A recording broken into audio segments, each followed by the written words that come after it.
ನೋಡಿ, ಯಶ್ನ ನಾನು ಮಾತಾಡಿಸಿಲ್ಲ ಇನ್ನು, ಬಿಕಾಸ್ ಅವರು ಎಲ್ಲೋ ಲಂಡನ್ಗೆ ಹೋಗಿ ಬ್ಯುಸಿಯಾಗಿದ್ದರು. ಅದನ್ನು ಆಮೇಲೆ ಮಾತಾಡ್ತೀನಿ. ದರ್ಶನ್ 100% ಅವ್ರಿಗೆ ಪಕ್ಷ ಅಂತ ಏನಿಲ್ಲ.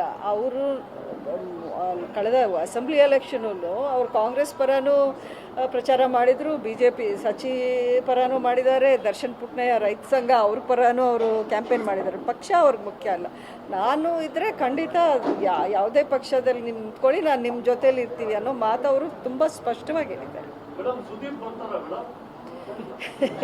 ಎಸ್, ಸುದೀಪ್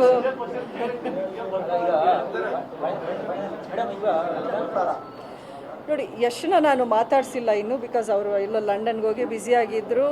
ಅದನ್ನು ಆಮೇಲೆ ಮಾತಾಡ್ತೀನಿ. ದರ್ಶನ್ 100% ಅವ್ರಿಗೆ ಪಕ್ಷ ಅಂತ ಏನಿಲ್ಲ. ಅವರು ಕಳೆದ ಅಸೆಂಬ್ಲಿ ಎಲೆಕ್ಷನಲ್ಲೂ ಅವರು ಕಾಂಗ್ರೆಸ್ ಪರನೂ ಪ್ರಚಾರ ಮಾಡಿದರು, ಬಿ ಜೆ ಪಿ ಸಚಿ ಪರನೂ ಮಾಡಿದ್ದಾರೆ, ದರ್ಶನ್ ಪುಟ್ನಯ್ಯ ರೈತ ಸಂಘ ಅವ್ರ ಪರನೂ ಅವರು ಕ್ಯಾಂಪೇನ್ ಮಾಡಿದ್ದಾರೆ. ಪಕ್ಷ ಅವ್ರಿಗೆ ಮುಖ್ಯ ಅಲ್ಲ. ನಾನು ಇದ್ದರೆ ಖಂಡಿತ ಯಾವುದೇ ಪಕ್ಷದಲ್ಲಿ ನಿಂತ್ಕೊಳ್ಳಿ, ನಾನು ನಿಮ್ಮ ಜೊತೇಲಿ ಇರ್ತೀವಿ ಅನ್ನೋ ಮಾತು ಅವರು ತುಂಬ ಸ್ಪಷ್ಟವಾಗಿ ಹೇಳಿದ್ದಾರೆ. ಎಸ್, ಸುದೀಪ್